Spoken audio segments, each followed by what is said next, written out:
Hello guys, welcome to Banamma kitchen. ఈరోజు మన recipe వచ్చేసి చికెన్ దమ్ బిర్యానీ. చాలా సింపుల్గా ఈజీగా ఎలా చేయాలో ఈరోజు వీడియోలో మనం చూద్దాం. జస్ట్ ఈ బిర్యానీ 30 మినిట్స్లో రెడీ అయిపోద్ది. చాలా టేస్టీగా కూడా ఉంటుంది. ఒక్కసారి నా స్టైల్ బిర్యానీ ట్రై చేయండి. ఒక్కసారి ట్రై చేసి ఎలా వచ్చిందో కూడా కామెంట్ చేయండి మర్చిపోకుండా. ఇప్పుడు రెసిపీలోకి వచ్చేద్దాం. ఇప్పుడు 1 కేజీ చికెన్ తీసుకోవాలి. ఆ చికెన్ నీట్గా కడిగి పెట్టుకోవాలి. దాంట్లోకి మనం 1 స్పూన్ సాల్ట్ వేసుకోవాలి, 1.5 స్పూన్ చిల్లీ పౌడర్ వేసుకోవాలి. దీంట్లోకి 1 స్పూన్ పసుపు యాడ్ చేసుకోవాలి, 1 స్పూన్ చికెన్ మసాలా అండ్ అలాగే 1 స్పూన్ ధనియా పౌడర్ కూడా వేసుకోవాలి. మనం ఇప్పుడు దీంట్లోకి అల్లం వెల్లుల్లిపాయ పేస్ట్ వేసుకోవాలి. మనం అప్పటికప్పుడు దంచి పెట్టుకుని అల్లం వెల్లుల్లిపాయ పేస్ట్ వేసుకుంటే చికెన్ బిర్యానీ అనేది చాలా టేస్టీగా వచ్చింది. అలాగే ఒక కట్ట పుదీనా కూడా వేసుకోవాలి మనం. అలాగే కొద్ది కొత్తిమీర కూడా వేసుకోవాలి మనం. అలాగే దీంట్లోకి ఫ్రైడ్ ఆనియన్స్ కూడా వేసుకోవాలి. పెద్ద సైజు 2 ఉల్లిపాయలని సన్నగా కట్ చేసుకొని ఆయిల్లో మనం ఫ్రై చేసుకోవాలి. గోల్డెన్ బ్రౌన్ కలర్ వచ్చేదాకా ఫ్రై చేసుకుంటే సరిపోద్ది. ఇప్పుడు దీంట్లోకి చిన్న సైజు నిమ్మకాయ ఒకటి పిండుకొని బాగా మిక్స్ చేసుకోవాలి వీడియోలో చూపిస్తున్నట్టుగా. ఇప్పుడు బాగా మిక్స్ చేసుకున్న తర్వాత 250 గ్రాములు పెరుగు వేసుకోవాలి దీంట్లో. ఇప్పుడు దీన్ని కూడా బాగా మిక్స్ చేసుకోవాలి. చాలామందికి బిర్యానీ తినాలనిపించింది, కానీ ఇంట్లో చేసుకోవాలంటే చాలా టైం టేకింగ్ ప్రాసెస్ అనుకుంటారు. కానీ ఒక్కసారి ఇలా ట్రై చేయండి. జస్ట్ 30 మినిట్స్లో tasty and yummy biryani ready అయిపోద్ది. ఇప్పుడు మనం వీడియోలో చూపిస్తున్నట్టుగా అలా మిక్స్ చేసుకోవాలి. చూడండి ఎంత కలర్ఫుల్గా ఉందో. ఇప్పుడు దీంట్లోకి ఆయిల్ కూడా వేసుకోవాలి. ఒక 100 గ్రామ్స్ ఆయిల్ పోసుకుంటే సరిపోద్ది. మనం ఇందాక ఆనియన్స్ ఫ్రై చేసుకున్నాం కదా, ఆయిల్ పోసుకొని బాగా మిక్స్ చేసుకోవాలి. దీన్ని ఇప్పుడు ఒక 5 మినిట్స్ మ్యారినేట్ చేసుకోవాలి. అంతలోపు మనం రైస్ కుక్ చేసుకుంటానికి వాటర్ పోసుకోవాలి. స్టవ్ ఆన్ చేసుకొని ఒక గిన్నె పెట్టుకొని దాంట్లో ఒక స్పూన్ సాల్ట్ వేసుకోవాలి. తర్వాత ఒక స్పూన్ అల్లం వెల్లుల్లిపాయ పేస్ట్ వేసుకోవాలి. అలాగే కొత్తిమీర వేసుకోవాలి. అలాగే 2 పచ్చిమిర్చి కూడా వేసుకోవాలి. దీంట్లోకి మెయిన్ ఒక టిప్ చెప్పమంటారా? ఇందాక మనం పిండుకున్నాం కదా నిమ్మకాయ, ఆ నిమ్మకాయని దీంట్లో కనుక వేసుకున్నాం అనుకో మనకి రైస్ అనేది వైట్ కలర్లో వచ్చింది న్యాచురల్గా. అలాగే దీంట్లోకి చెక్క, లవంగం, అలాగే యాలకులు, బిర్యానీ ఆకు కూడా వేసుకొని బాగా మిక్స్ చేసుకోవాలి. దీంట్లోకి ఒక స్పూన్ ఆయిల్ కూడా పోసుకోవాలి. చూడండి, ఎసురు కాగిన తర్వాత మనం ఇందాక నానబెట్టుకున్న బియ్యం కూడా దీంట్లోకి వేసుకోవాలి. రైస్ అనేది 70% కుక్ అయితే సరిపోద్ది. మరి ఓవర్ కుక్ అనేది చేయక్కర్లేదు.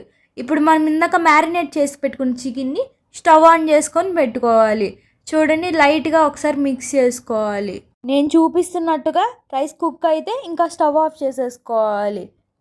ఇప్పుడు 1 స్పూన్ పాలు తీసుకొని దాంట్లోకి ఒక 1/2 స్పూన్ పసుపు యాడ్ చేసుకోవాలి. ఇది ఎందుకంటే బిర్యానీ మీద చల్లడానికి. ఇది ఎందుకని చాలామందికి డౌట్ రావచ్చు. మనం దీంట్లోకి ఎటువంటి ఫుడ్ కలర్స్ యాడ్ చేయట్లేదు కాబట్టి ఈ పసుపు పాలు అనేది పోస్తున్నాం. చూడండి, చికెన్ కూడా కుక్ అయిపోయింది. చికెన్ అనేది ఒక 30% కుక్ అయితే సరిపోద్ది, ఎందుకంటే మనం ఆల్రెడీ దమ్ పెడతాం కాబట్టి. ఇప్పుడు మనం దీంట్లోకి ఇందాక కుక్ చేసి పెట్టుకున్న రైస్ కూడా యాడ్ చేసుకోవాలి. అలాగే కొంచెం పుదీనా అండ్ కొంచెం గీ వేసుకోవాలి. 1 స్పూన్ గీ అయితే సరిపోద్ది. అలాగే దీంట్లోకి కొత్తిమీర కూడా యాడ్ చేసుకోవాలి.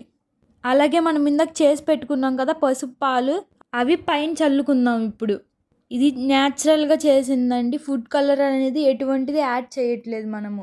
కావాలంటే మీరు యాడ్ చేసుకోవచ్చు. ఇప్పుడు సైడ్స్ గీ వేసుకోవాలి. లైట్గా వేసుకుంటే సరిపోద్ది. ఈ గీ యాడ్ చేయడం వల్ల ఎక్స్ట్రా టేస్ట్ అనేది యాడ్ అయ్యిద్ది. ఇప్పుడు బిర్యానీ దమ్ పెట్టుకోవాలి. ఒక 30 మినిట్స్ దమ్ పెట్టుకుంటే సరిపోద్ది. ఈ చికెన్ బిర్యానీ అనేది దమ్ అయ్యే లోపు మనం కట్టా ప్రిపేర్ చేసుకుందాము. ఇప్పుడు ఈ కట్టా ఎలా చేయాలో నేను చెప్తాను. ఒక 100 గ్రాముల శనగపప్పుని నేను నానబెట్టుకున్నాను. కొద్దిసేపు నానిన తర్వాత స్టవ్ ఆన్ చేసుకొని కుక్కర్ పెట్టాలి. ఒక 3 విజిల్స్ వచ్చేదాకా వెయిట్ చేయాలి మనం. ఇప్పుడు మనం కూరగాయలు కోసుకోవాలి. దీంట్లోకి 4 పచ్చిమిరపకాయలు, ఒక టమాటా, అలాగే కొద్దిగా సొరకాయ, ఒక 4 వంకాయ వేసుకోవాలి. 1 స్పూన్ అల్లం వెల్లుల్లిపాయ పేస్ట్, 1 స్పూన్ పసుపు వేసుకోవాలి. అలాగే దీంట్లోకి రుచికి తగ్గట్టుగా సాల్ట్ కూడా వేసుకోవాలి.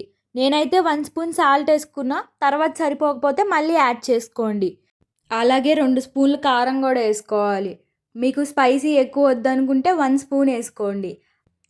కొత్తిమీర అలాగే పుదీనా కూడా యాడ్ చేసుకోండి. ఒక పిడికెడు వేసుకుంటే సరిపోద్ది. అలాగే 3 స్పూన్స్ ఆయిల్ కూడా యాడ్ చేసుకొని దీన్ని బాగా మిక్స్ చేసుకోవాలి, నేను వీడియోలో చూపిస్తున్నట్టుగా. ఇలా మిక్స్ చేసుకుంటాం అయిపోతే ఇప్పుడు దీంట్లోకి మనం వాటర్ పోసుకోవాలి. ఒక 2 గ్లాసెస్ వాటర్ పోసుకుంటే సరిపోద్ది. ఎక్కువ వాటర్ ఏం పోసుకోక్కర్లేదు, 2 గ్లాసెస్ సరిపోద్ది. ఇప్పుడు వాటర్ పోసుకున్న తర్వాత మనం స్టవ్ ఆన్ చేసుకొని పొయ్యి మీద పెట్టుకోవాలి. మనం స్టవ్ ఆన్ చేసి పెట్టుకున్న తర్వాత ఒక 5 మినిట్స్కే మరగడం స్టార్ట్ అయ్యిద్ది ఇలాగా. ఇప్పుడు ఇందాక మనం ఉడకపెట్టుకున్నాం కదా పచ్చి శనగపప్పు, కొంచెం కూల్ అయిన తర్వాత మిక్సీ జార్లో వేసుకొని మెత్తగా బ్లెండ్ చేసుకోవాలి వీడియోలో చూపిస్తున్నట్టుగా. ఇప్పుడు బ్లెండ్ చేసుకున్న పప్పును కూడా దీంట్లోకి యాడ్ చేసుకోవాలి ఇందాకటి దాంట్లోకి. దీన్ని కూడా కొంచెం సేపు మరగబెట్టుకోవాలి. కట్టాలో కొంచెం వాటర్ కావాలంటే యాడ్ చేసుకోవచ్చు, నేను మళ్ళీ యాడ్ చేసుకున్నాను. దీంట్లోకి రుచికి తగ్గట్టుగా సాల్ట్ కూడా యాడ్ చేసుకొని బాగా మిక్స్ చేసుకోవాలి. ఇంతలోపు మనం ఇందాక దమ్ పెట్టాం కదా బిర్యానీ, అది రెడీ అయిపోయింది. చూడండి ఎంత టేస్టీ అండ్ ఎమ్మీగా ఉందో. దీంట్లో కట్టా కూడా సైడ్ డిష్. అలాగే మనకి ఇంకేమేమి రెసిపీస్ కావాలనేది కూడా కామెంట్ చేయండి. మన వీడియోలు కనుక నచ్చినట్టయితే లైక్ చేయండి, షేర్ చేయండి అండ్ సబ్స్క్రైబ్ చేయండి. Thanks for watching.